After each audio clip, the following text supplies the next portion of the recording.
Second anniversary of his death nears, and a bike enthusiast in Joplin roll out awareness of bicycle safety. KOAM News at 10 is next. Now at 10, parents of a fallen cowboy keep his memory alive on the second anniversary of his death. Plus, a bicycle shop in Joplin stresses safety before getting on two wheels. And an annual plant sale in Carl Junction looks to raise some serious green for a good cause. The 4 states' most watched news starts now. Today marks the 2-year anniversary of the initial disappearance of Dakota Patton, a 23-year-old man from Parsons, Kansas. This is KOAM News at 10. I'm Anthony Saviello. Clint and Kimberly Nybarger have since been charged in relation to his murder and disappearance, and both have entered plea deals in the case. But for his family, Dakota's legacy is not that of a victim, but rather that of a loving son and a skilled horseback rider. Now his memory also lives on through the Two Hearts, One Dream Arena, a project the 23-year-old was incredibly passionate about. At the arena, his family helps riders just like Dakota find their place on a horse. Dakota's father has also put together a poetry book in his honor titled "Once There Was a Cowboy" to keep his memory alive. Dakota would usually take the first ride, you know, and even if he got bucked off, he would get back on and he'd go. And he was a good horse trainer. The Two Hearts, One Dream Arena is now open to the public and riders of all ages. Let's go ahead and check in with meteorologist Lindsay Gaffney for a first look at weather. Well, we had some storms earlier today, brought a few showers and thunderstorms to the area. You can see we're starting to clear out, but overall, not too bad of a night. Now we do have clouds starting to push back in early through Saturday morning. You can see a few clouds kind of settling in from the north, and all these clouds that are pushing in along with these rain chances. Now those are holding off until a little bit later in the afternoon. You can see some scattered thunderstorms starting to push in to the western counties about noon to 1 p.m. as that pushes in further on the Kansas, Oklahoma side by about 3 to 4 p.m. and then continually moves in across the 4 states by 7 p.m., 8 p.m. We're going to be stuck with rain showers most of the afternoon to early evening on Saturday. You can see widespread rain and thunderstorms all the way through Saturday evening and even into Sunday as well. I'll have those details coming up. All right, Lindsay, thanks. Well, spring sunshine has brought more cyclists out on the roads, but with the rise in riders should come a reminder of the risks. As KOAM's Lonnie Walton reports, local bike experts encourage drivers and cyclists to share the roads and keep safety first. So I have had some experiences when I've been riding, and the motorists, either a lack of education, not seeing us. Mark Cox is the owner of Blues Bikes in Joplin. He says springtime is one of the busiest times of year when it comes to bike riding. With that said, he says, let's not forget to share the roads. I have had some very close calls where mirrors have grazed me, and different incidents that have kind of been not as pleasant. Debbie Johnson is a bicyclist and the owner of Bicycle Specialist in Webb City. She says she knows what to do if she sees someone not too happy to see her on the roadways. I look and I see that they don't really look like they're really happy. I will move over a little bit. Otherwise, I will have them go on around. According to MoDOT, most accidents happen in bigger cities, but more deadly ones happen in rural areas. Both experts offer tips to keep you safe. State of Missouri, the law states that we should have a 3-foot area. We are considered a vehicle, so that we follow all the same laws and regulations that you do in a car. Keeping your head on a swivel, being alert, knowing what's going on around you. And a local bicyclist says his community does a really good job doing that. Yeah, I feel pretty safe. Yeah, here in the Joplin, Webb City area, and there's a lot of good people in traffic watching, and they'll slow down sometimes. Our experts have a few advice for you bicyclists out there as well. See someone stop at a stop sign, it's always a good idea to wave and make eye contact with them, because if your hand is moving, then they're going to see that movement. Main Street at 5 o'clock is not the best option to be on, as range line as is 32nd Street. Reporting in Joplin, I'm Lonnie Walton, KOAM News. According to the League of American Bicyclists, Kansas ranks 21st in the country for bike-friendly states. Arkansas rolls in at number 39, while the Sooner State comes in at 42. Missouri ranks the second to last, 49th in the country. Around 175 fourth graders spent their Earth Day outdoors, taking part in Conservation Day at Gunn Park in Fort Scott. Students from Eugene Ware, West Bourbon, and St. Mary's rotated through 9 hands-on stations, learning about soil, water, forestry, wildlife, and more, teaching kids the importance of protecting the world around them through engagement and exploration. I have students that are now in high school that have come to this event, and they are in FFA. They are involved in many activities and 4-H and stuff like that. So and they remember stuff that they learned here, and I see them later on, in a few grades as they've grown, and they remember it, and it really sticks with them. The event is put on each year by the Bourbon County Conservation District, this being their 80th year. Rocky Comfort Elementary in McDonald County hopes to raise some green by raising some green. The school's annual greenhouse plant sale is in full bloom, featuring a greenhouse packed with student-grown plants. Staff and students use the event as an occasion to help fund scholarships for graduating seniors. We all like the flowers and just helping each other. Like, they really enjoyed making trains and new things, and we all just all love working together. The event ran from 10 a.m. until 6. If you missed today's event, you have another chance to shop tomorrow, also from 10 to 6. Another group of green thumbs in southwest Missouri also put their talents to good use. The Carl Junction Cultivators hosted their annual spring plant sale. Sale covered everything from perennials to full and part sunshade to selling vegetables and more. There were also organic and heirloom seeds for sale, as well as a raffle. This is a great time for us all to get together, and as our garden club, it's been in Carl Junction for about 23 years, and it's just an excellent opportunity to get together with fellow gardeners, but also to support our community, and we have a good time here. Money raised from the event goes to benefit the Pots on Main Street, the Welcome Garden at 141 Highway, and Pinnell, the scholarships for Carl Junction seniors. Last year, the Garden Club was able to give away 4 scholarships. Gearheads rolled into Carthage for a car lover's dream today. That story coming up. But up first, we've got a close-up look at the fan experience at NFL Day 2 of this year's draft. Draft weekend is the event football fans crave every year, and as Jacob Linsendorf from our sister station WKBT in Wisconsin reports, the fans certainly are getting their money's worth in Green Bay this year. Well, it's hard to put into words what the feeling was around Green Bay last night for the first round of the NFL draft. The eyes of the football world squarely on Titletown, but the city and fans from all over delivered.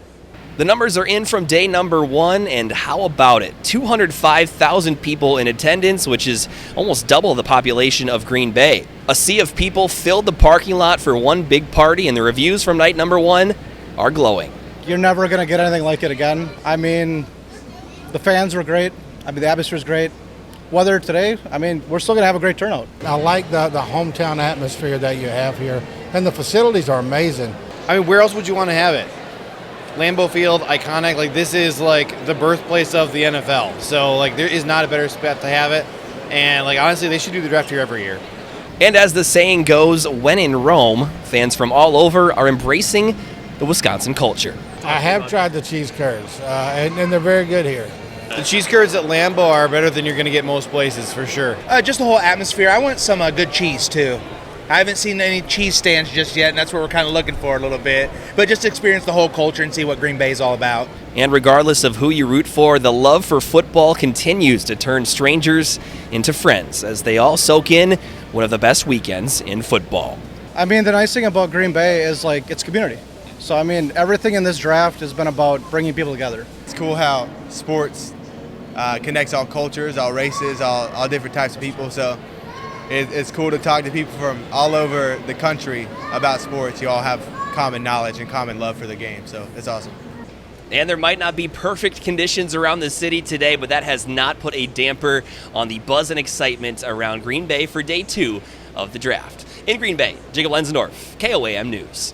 For many football fans in our area, the question comes down to who is going to the Chiefs. The answer, at least in the first round, is offensive tackle Josh Simmons, the number 32 selection in this year's draft.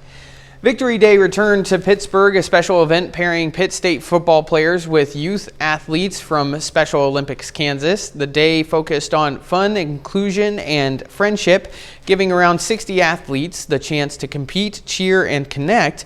For many of these athletes, it's a chance to feel seen, celebrated, and supported.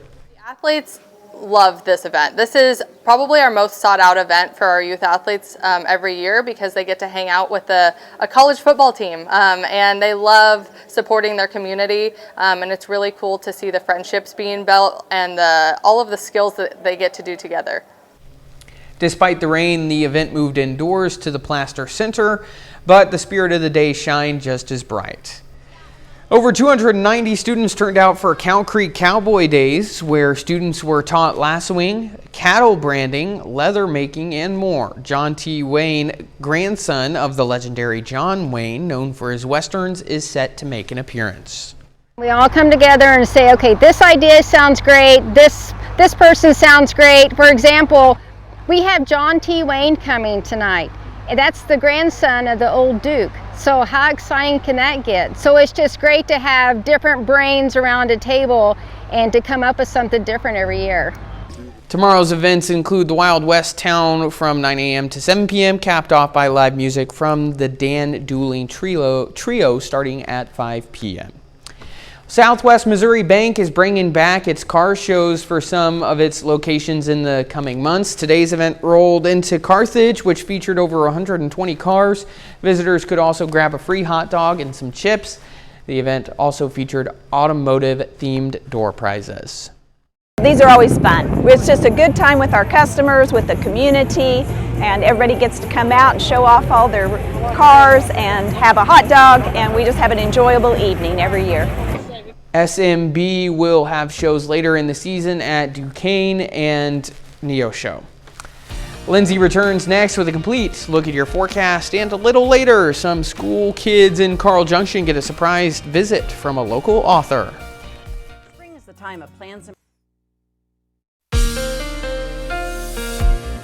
Well, we did have a few thunderstorms earlier today, but we've got a nice looking evening for the rest of tonight and through early tomorrow morning, but 4 more rain chances start to kick in. So there you go. We can see earlier this afternoon those thunderstorms that were moving across the 4 states. We'll let it re-loop there. We mostly were on the Missouri side. A couple got into near the Pittsburgh area, Coffeyville area, but all of these started to clear out, and then those clouds started to move out with them. However, we are going to see more clouds moving in overnight tonight and through tomorrow. But you can see we've got clear skies. You can see downtown Joplin also looking clear out there.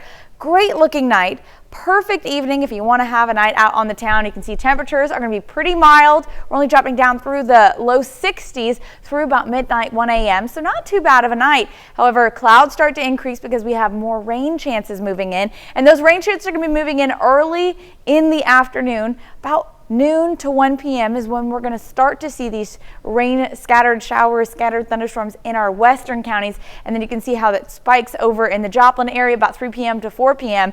across for the rest of the afternoon. So we'll walk through that. Again, 1 p.m., 2 p.m. in those far western counties on the Oklahoma and Kansas side. Those start to push in a little bit further by about 5, 6 p.m. You can see widespread rainfall across most of our central counties. A few of those northern counties may get a few sprinkles, maybe just some clouds, but you can see some thunderstorms kind of embedded in there. Non-severe, so we're not seeing a severe threat with any of these chances of rain over the next 24 hours to 36 hours. So that's for the rest of the weekend. This is about 11 p.m. on Saturday. You can see rain mostly on the Missouri side. It's still in that Joplin area, but those are going to clear out. Isolated showers here and there as we head into Sunday. Again, mostly just isolated, so a lot of us may even stay dry, get a little bit of sunshine there for the afternoon. Temperatures are back in the mid to lower 70s, and then we start to see our upcoming severe threat moving in Monday. Now we have partly to mostly cloudy skies on Monday, and then there goes our threat for severe weather. Got a cold front that's going to be moving in starting late Monday night around 9 to 10 p.m. and continuing to push in. So Monday through Wednesday is when we could have that strong to severe threat. This is Monday. So mostly in our western counties and mostly in the Kansas side. We could still see this changing as we get into Tuesday.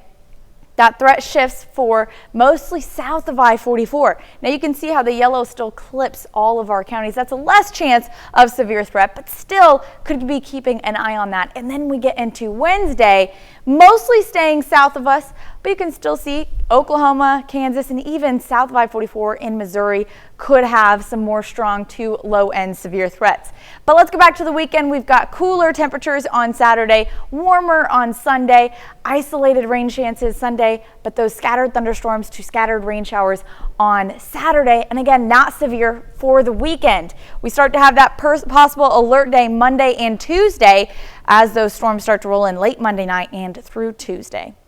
All right, Lindsay, thanks. Well, new research shows the drop in childhood vaccinations could allow some diseases to make dangerous comebacks.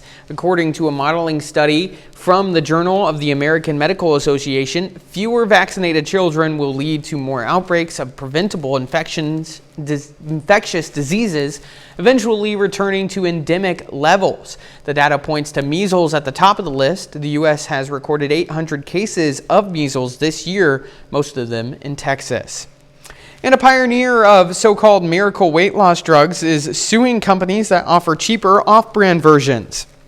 Eli Lilly claims 4 telehealth providers are selling illegal knockoffs of Mounjaro and Zepbound. Those drugs are a cash cow for Eli Lilly, generating more than $16 billion in revenue last year alone. Still ahead, Missouri Southern baseball takes on Rogers State at Joe Becker Stadium, and NEO men's basketball announces a head coaching change. Ben McLeish has those stories and more up next in sports.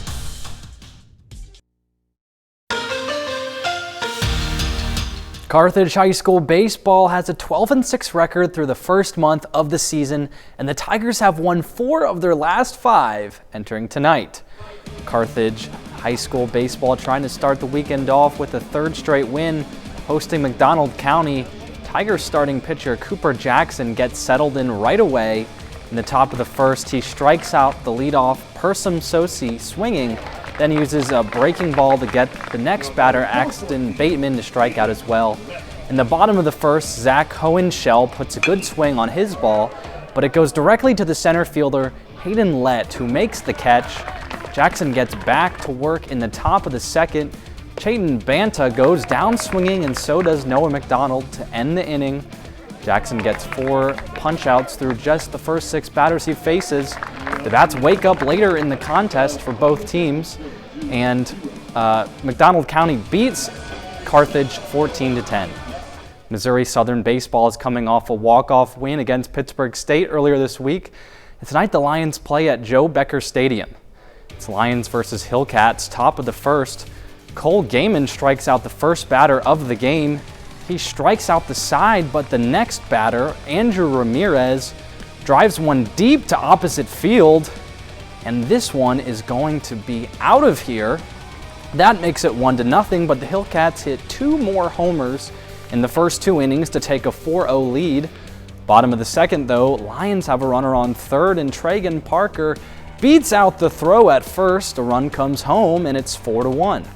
Rogers State gets 2 more in the third, but Drew Townsend hits this one in the gap for a double. Lions have runners on the second and third now, and next batter, Brandon Lukart, lines it right back up the middle. 2-run score, and MSSU cuts the lead to 3. But the Lions can't mount the comeback. Rogers State wins this one 10-4. NEO Athletics announces this afternoon that its head men's basketball coach, Jeremy Jackson, is stepping down. He has reportedly accepted the same position at State Fair Community College, Sedalia, Missouri. Jackson took over as head coach for the Golden Norsemen in 2019, and during his tenure, they compiled a record of 159-53. In 2023, he was named Region 2 Coach of the Year. Blake Mills has been named the interim head coach for the 2025-26 season. He's been an assistant on Jackson's staff for the past 3 years. Up in Green Bay, Wisconsin, round 2 of the 2025 NFL Draft is underway. The Chiefs selected Ohio State offensive tackle Josh Simmons with the final pick of the first round last night. And with their first pick tonight, the Chiefs draft another tackle, this time on the defensive end, Omar Norman Lott out of Tennessee. Norman Lott finishes his college career with 11.5 sacks. With their first pick in the third round, the Chiefs select Ashton Gillott, edge rusher out of Louisville. Gillott racked up 26.5 sacks as a Cardinal. And with their last pick of the night, the Chiefs take another defensive player, Noel Williams, cornerback out of Cal. So Chiefs are looking good, but big surprise after the third round, Shedeur Sanders. Yeah, Shedeur Sanders falls out of day 2 of the NFL Draft. He's going to be at best a 4th-round pick, and a lot of people thought he might go in the 1st round, so this is one of the biggest slides in recent memory. We'll see if he even gets taken by a team. All right? Who knows? We'll be right back. Well, we have scattered rain starting to move in early afternoon. Not a severe threat, but that's going to continue through Saturday until early or late Saturday evening. And then we have isolated chances on Sunday, but a severe threat, so a possible alert day, both Monday night, and into Tuesday. All right, thanks, Lindsay. Students in Carl Junction got a special visit from a local children's author today. Izzy B. is a Carl Junction graduate and former teacher, now the author of the Mite McCracken. The book is nominated for the 2025-26 Missouri Show Me Awards. Kindergartners and first graders got to meet Izzy B. and some of his special friends as he read them his book. And thanks to donations, every student in attendance got to take home one of Izzy B.'s books. So what do you think? What are we looking forward to maybe in tomorrow's draft? What are your takeaways from today, Ben?